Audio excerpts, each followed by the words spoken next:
کیے گئے تھے کسی ملک کی آزادی کے وقت اور کہا تھا دمدمے میں دم نہیں اب خیر مانگو جان کی اے ظفر ٹھنڈی ہوئی شمشیر ہندوستان کی تو بہادر شاہ ظفر نے کہا تھا غازیوں میں بو رہے گی جب تلک ایمان کی غازیوں میں بو رہے گی جب تلک ایمان کی تخت لندن تک چلے گی دیکھ ہندوستان سبحان اللہ سبحان اللہ واہ واہ میں کسی اور کا نہیں کلمہ پڑھنے والوں کا ذکر کر رہا ہوں شیر میسور ٹیپو سلطان کی تاریخ اٹھا کر دیکھو وہ جانباز شیر جس کی ماں نے تہجد پڑھ پڑھ کے دعائیں کی تھی اے اللہ میرے شیر کو سلامت رکھنا آپ جانتے ہو بزدلی آج پھیل کیوں رہی ہے چونکہ ہمارے ہی درمیان دلالی کرنے والے دلال پیدا ہو گئے ہمارے ہی درمیان قوم کی مخبری کرنے والے مخبر پیدا ہو گئے اور یہ سوچ رہے ہیں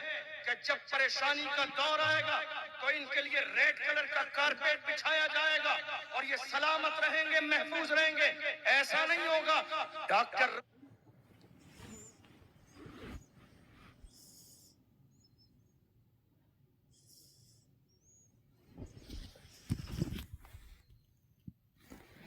بندوری سے پوچھو تو وہ کہتے ہیں لگے گی آگ تو آئیں گے گھر کئی صدمے یہاں پہ صرف ہمارا مکان تھوڑی ہے اور جو آج صاحب مسند ہیں کل نہیں ہوں گے جو آج صاحب مسند ہیں کل نہیں ہوں گے کرایہ دار ہیں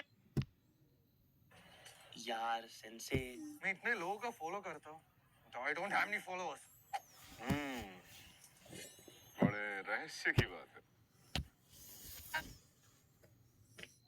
سلمان علماء اہل سنت نعرہ تکبیر نعرہ رسالت میں اپنے جوانوں سے ہمیشہ خطاب کر کے یہ کہتا ہوں کہ تم نے لبیک کا نعرہ لگایا اور لگاتے ہو اور اللہ کرے جب تک ہم زندہ رہیں یہ نعرہ لگتا رہے بے شک اور جب ہمارا جنازہ نکلے تو جنازے کے ساتھ بھی لبیک کا نعرہ لگتا جائے لیکن میں آپ سے پوچھنا چاہتا ہوں کبھی کسی عالم نے مجھے یقین ہے اتنے بڑے بڑے علماء یہ جو ہے تاریخی سرزمین علم و ادب کی بڑے بڑے علماء بڑے بڑے اہل سنت کے ادارے یہاں موجود ہیں آپ کو ضرور بتایا گیا ہوگا کہ لبیک کے نعرے کا مطلب کیا ہے لبیک کا مطلب ہے یا رسول اللہ ہم حاضر ہیں آپ کو معلوم ہے یہ بات سب بولیے معلوم ہے آپ ہم حاضر ہیں میں آپ سے پوچھنا چاہتا ہوں کہاں حاضر ہو آپ کہاں حاضر ہو آپ مسجد میں تو حاضر نہیں ہوں نماز میں تو حاضر نہیں ہوں جمعے میں تو حاضر نہیں ہوں تہجد میں تو حاضر نہیں ہوں محفل میں تو حاضر نہیں ہوں جلسے میں تو حاضر نہیں ہوں علماء کی صحبت میں تو حاضر نہیں ہوں دین کی خدمت کے لیے تو حاضر نہیں ہوں پھر لبیک کا نعرہ اتنی شان و شوکت سے لگا رہے ہو محبت کی بنیاد پر کوئی حرج نہیں ہے لیکن اس کا مطلب سمجھو یا رسول اللہ ہم حاضر ہیں کہاں حاضر ہیں کہاں حاضر ہیں افسوسناک صورتحال یہ ہے جوانوں اگر صرف مزے کے لیے تقریریں سنتے رہو گے تو ایک دن وہ آ جائے گا کہ قیامت تمہارے دروازے پہ دستک دے گی اور تمہیں اس بات کی خبر بھی نہیں ہے تقریر اس لیے سنو تاکہ ہماری زندگی میں انقلاب آئے تقریر اس لیے سنو کہ ہماری زندگی میں تبدیلی آئے تقریر اس لیے سنو تاکہ ہماری زندگی میں بدلاؤ آئے تقریر اس لیے سنو گناہوں کو چھوڑ کر ہم محمد عربی کے راستے پہ آ جائیں علماء کے بیانات اس لیے سنو تاکہ ہم بہتر کی طرف چلیں یاد رکھیے لبیک کا نعرہ لگا رہے شان و شوکت کے ساتھ لگائیے لیکن ایک بات کا ضرور جواب دیجئے ہم نے تو رمضان کے مہینے میں یہ بھی دیکھا ہماری مسجدوں میں قرآن پڑھا جا رہا تھا تراویح ہو رہی تھی اور ہمارے بہت سارے جوان باضابطہ ہوٹلوں پر بیٹھ کر کھانے اور پینے کا ماحول پیدا کیے ہوئے تھے چکن اور مٹن میں لگے ہوئے تھے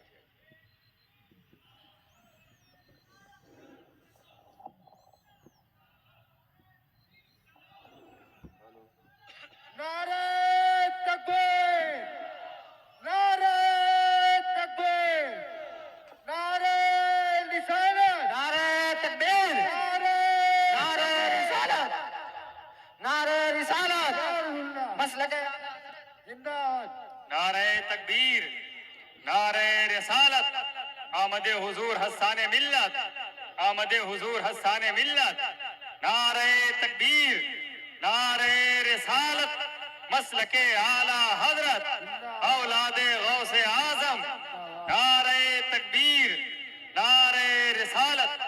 حضرات محبت کے ساتھ تشریف رکھیں۔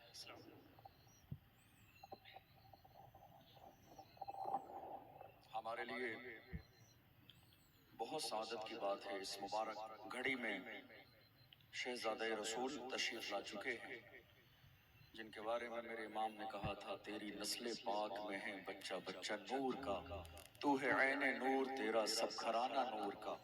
اللہ ان کے سائے کو ہمارے سروں پر تادیر قائم و دائم فرمائے۔ آپ بڑی عزت اور احترام کے ساتھ جو ہے خیال رکھیں، آل رسول ہمارے اور آپ کے درمیان تشریف فرمائیں، کسی بھی طرح کی کوئی جو ہے ہنگامہ آرائی نہ ہو، بس توجہ کے ساتھ تھوڑی سی دیر بات سنیں، اور انشاءاللہ اس کے بعد حضرت سے ہم اور آپ انشاءاللہ دعائیں بھی لیں گے اور فیض بھی حاصل کریں گے۔ اللہ ہمارے سروں پر حضرت کے سائے کو تادیر قائم و دائم فرمائے۔ تو آج بڑے فخر کے ساتھ ہم اور آپ لبیک کا نعرہ لگا رہے ہیں، لگانا بھی چاہیے، لیکن مجھے یہ بتائیے جب لبیک کا مطلب یہ ہے کہ یا رسول اللہ ہم حاضر ہیں، صحابہ نے یہ نعرہ لگایا تو صحابہ پریکٹیکل حاضر تھے، بات سمجھ آ رہی ہے آپ؟ صحابہ پریکٹیکل حاضر تھے۔ آج ہندوستان کی سرزمین پر خوف پھیلانے کا ماحول پیدا کیا جا رہا ہے، نوجوان آج خوف زدہ ہو گئے ہیں۔ میں اپنے جوانوں سے کہتا ہوں یاد رکھیے اللہ کا قرآن کہتا ہے اذا جاء اجلهم لا يستأخرون الساعة ولا يستقدمون، اللہ نے موت کا وقت مقرر کر دیا ہے، نہ ایک لمحہ پہلے آئے گی نہ ایک لمحہ بعد میں آئے گی۔ جب اللہ نے موت کا وقت مقرر کیا ہے اسی وقت موت آئے گی۔ اور محمد عربی کے غلام جب دنیا سے جاتے ہیں تو ان کے جانے کا انداز ہی بڑا نرالا ہوتا ہے، وہ جاتے ہیں تو اس انداز میں جاتے ہیں، میں وہ سنی ہوں جمیلے قادری مرنے کے بعد میرا لاشا بھی کہے گا الصلاۃ والسلام۔ حضور کے غلاموں کا قبر میں جانے کا انداز ہی الگ ہوتا ہے، زمین میلی نہیں ہوتی، زمن میلا نہیں ہوتا، محمد کے غلاموں کا کفن میلا نہیں ہوتا۔ خوف پھیلانے کا ماحول، لیکن یاد رکھیے ہمیں ڈرنا نہیں ہے، خوف نہیں کھانا ہے۔ الحمدللہ ہم اس ملک کے وفادار بھی ہیں، ہندوستان کے ذمہ دار اور عزت دار شہری بھی ہیں، اور جتنا ملک کے قانون کے محافظ ہم ہیں اتنا کوئی بھی نہیں ہے۔ جتنی حفاظت اس ملک کے قانون کی الحمدللہ ہم اور آپ کرتے ہیں، اور جتنا ہم مانتے ہیں اور جتنا ہم اس پر عمل کرتے ہیں شاید کوئی کرتا ہو، ڈرنے کی ضرورت نہیں ہے۔ قانون کے دائرے میں رہ کر اپنی زندگی گزاریے، ملک کے قانون کی عزت کیجئے، ملک کے قانون سے محبت کیجئے، مگر یاد رکھیے حضور کی محبت اور غلامی کا جو دعویٰ آپ کر رہے ہیں اس دعوے میں کتنی سچائی ہے اس پر آپ کو ضرور غور کرنا پڑے گا، اور اگر آپ اس پر غور نہیں کریں گے تو یہ آپ کا دعویٰ یوں ہی رہ جائے گا۔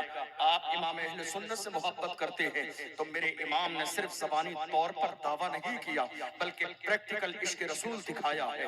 حضور مفتی اعظم ہند سے محبت کرتے ہیں تو انہوں نے پریکٹیکل اس محبت کو دکھایا ہے۔ حضور تاج الشریعہ سے آپ محبت کرتے ہیں تو تاج الشریعہ نے پریکٹیکل محبت کا مطلب سمجھایا ہے۔ آؤ یہ عہد کرو آج کے بعد ہم لبیک کا نعرہ تو لگائیں گے لیکن لبیک کا مطلب بھی سمجھیں گے۔ یا رسول اللہ ہم حاضر ہیں، جہاں جہاں حاضر ہونے کا وقت ہوگا ہم وہاں حاضر رہیں گے۔ جب ہمارے کانوں میں اللہ اکبر کی صدا آئے گی تو پانچوں وقت ہم مسجد میں حاضر رہیں گے۔ جب قوم کی بیٹی کے نکاح کی بات ہوگی تو ہم اس کے لیے بھی حاضر رہیں گے۔ ایمان و عقیدے کی بات ہوگی تو اس وقت بھی حاضر رہیں گے۔ حیرت کی بات یہ ہے رمضان المبارک کے اس ماہ مبارک میں ہمارے بہت سارے جوان جو آج لبیک کا نعرہ لگا رہے ہیں، میں اعتراض نہیں کرتا ہوں، میں تو خود بڑے فخر کے ساتھ لبیک کا نعرہ لگاتا بھی ہوں، لگواتا بھی ہوں، لیکن یاد رکھیے احساس اس وقت ہوتا ہے جب ہماری قوم کے جوان اپنی ذمہ داریاں بھول جاتے ہیں۔ رمضان بہت قریب میں گزرا ہے، ہزاروں نوجوان رات کے وقت میں جب مسجدوں میں اللہ کا قرآن پڑھا جا رہا تھا، کتنا عالیشان مسجد کا مینارہ ہے،